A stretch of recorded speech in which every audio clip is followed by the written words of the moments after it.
There are many, many applications that we can walk out of here with from the text. But there's one simple understanding or interpretation of the text. And as I was looking at it, it reminded me of this old parable. Perhaps you've heard it, but I'd like to share it with you. It goes like this. A scorpion paced back and forth at the edge of a great pond, contemplating a way to traverse the watery divide.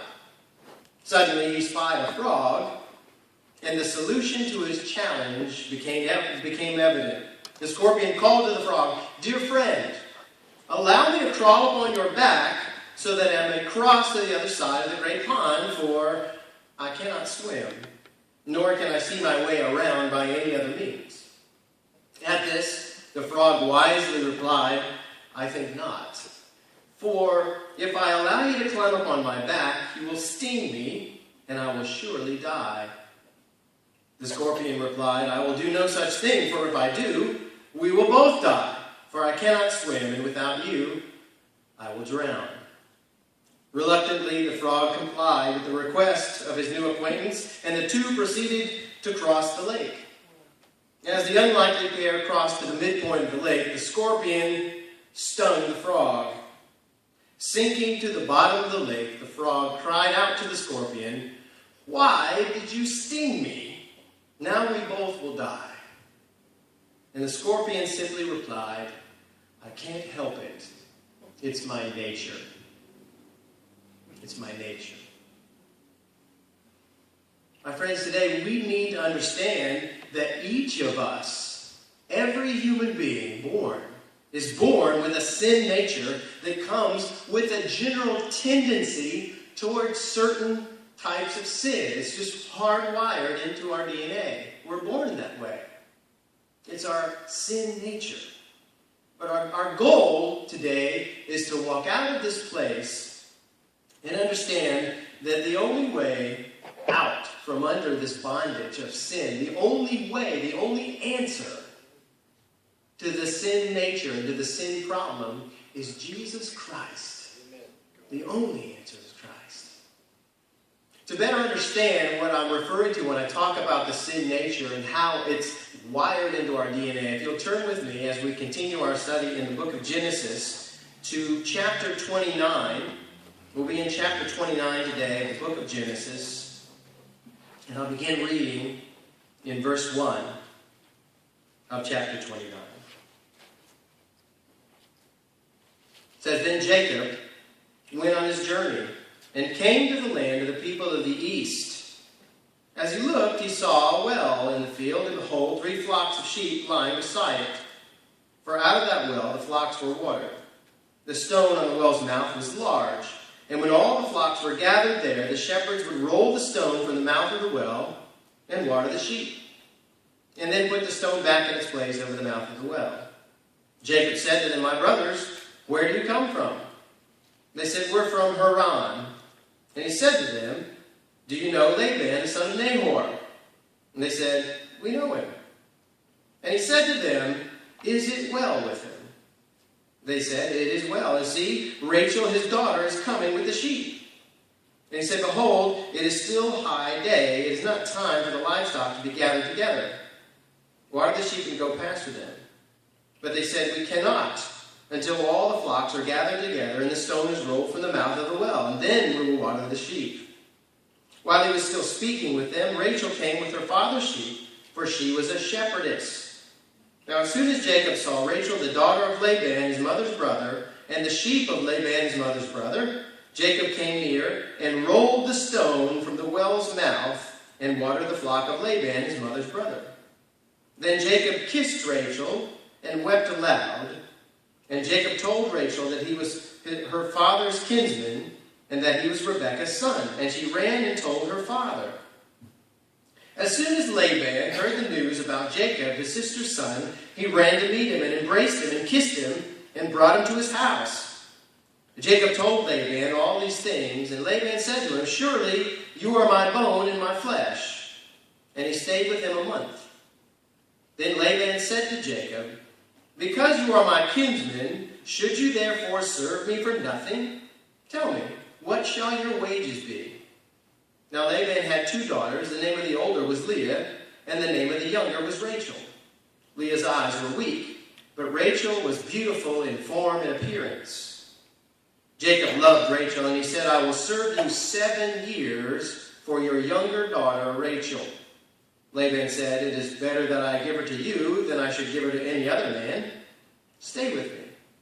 So Jacob served 7 years for Rachel, and they seemed to him but a few days because of the love for her that he had for her. And then Jacob said to Laban, give me my wife, that I may go into her, for my time is completed.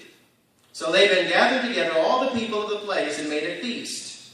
But in the evening he took his daughter Leah and brought her to Jacob. And he went into her. Laban gave his female servant Zilpah to his daughter Leah to be a servant. And in the morning, behold, it was Leah. And Jacob said to Laban, what is this you have done to me? Did I not serve with you for Rachel? Why then have you deceived me? Laban said, it is not so done in our country to give the younger before the firstborn. Complete the week of this one, and we will give you the other also, in return for serving me another 7 years. Jacob did so and completed her week. Then Laban gave him his daughter Rachel to be his wife. Laban gave his female servant Bilhah to his daughter Rachel to be her servant. So Jacob went into Rachel also, and he loved Rachel more than Leah, and served Laban for another 7 years. May God add his blessing to the reading of his word. So the text tells us that Jacob's journey that he goes on, where he leaves from the place of his birth, it goes to the land of the people of the east. And we remember that we read last week about Jacob's experience, his first experience with God, and he meets God for the first time, and God identifies himself in this place, and he sets up an altar there. But he returns to the land of the people of the east, there near Haran, and this is the people of his ancestors. This is the people of his father, and this is the people of Abraham. And we remember that Laban is Rebekah, his mother's brother, and the text tells us that. So Jacob meets the shepherds there, and he's asking them some questions about the state of conditions of his family and so forth, and they tell him everything's well. And then they direct him over to Laban's daughter, Rachel. And Jacob is immediately attracted to her, and the text tells us that when he meets her, he does this feat of strength. You know, we read in the text there that everyone's waiting for all of the flocks to gather together and for all the shepherds to get there, because as the text says, the stone is a very large stone. So we can surmise that it's going to take several of them to roll the stone away. Well, you know, I don't know if you have ever tried to impress a girl. Jacob goes over and rolls the stone away all by himself. And then he goes over and he kisses Rachel, and then the text tells us that he wept aloud.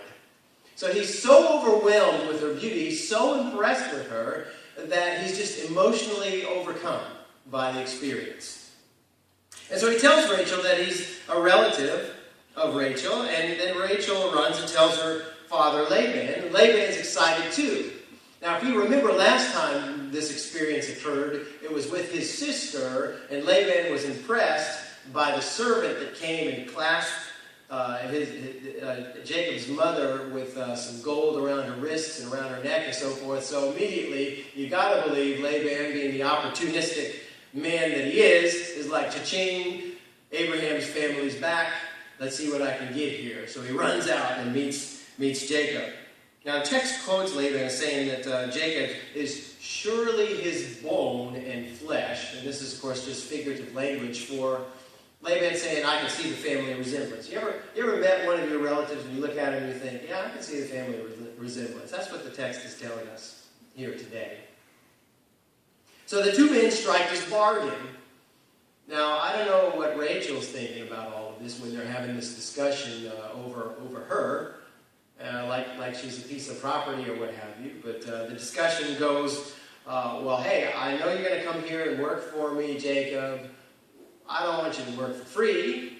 What are your wages? So they strike this bargain that Jacob's going to work for 7 years, and in exchange for that, then he gets Rachel, Laban's daughter, for his wife. But, we don't get too much clarity on how that's supposed to go. But then he holds this big wedding feast. It's a big feast. Everybody comes, and there's this huge celebration. And then, instead of Rachel, he puts Leah over to Jacob. Now, we don't read a whole lot of detail about how exactly Laban pulls this off. We don't know. And some people surmise one thing or another. I'm not going to read into the text. I don't do that.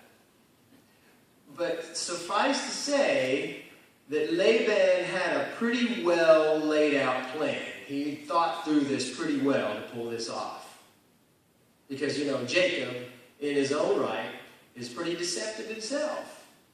And I don't know if you've ever met anyone that's just kind of by nature a deceitful person, but they pretty much are kind of wise to that sort of thing. So it's a pretty amazing feat for Laban to pull this off.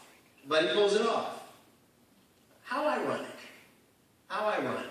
We read a couple of weeks ago about how Jacob deceives his brother out of his birthright and out of the blessing, so forth. And we remember that the name Jacob, actually translates deceiver. That's his name, deceiver. How'd you like to be named deceiver? Hey, deceiver, come here. Deceiver, get down off of that jungle gym. Yeah. But how ironic that here we have deceiver, Jacob, and here he's dealing with his uncle. So Laban Jacob. He Jacobed him. He deceived him. Without hesitation, Laban delivers this very eloquent explanation of why things are the way they are. He says, that's just not the way things are done here.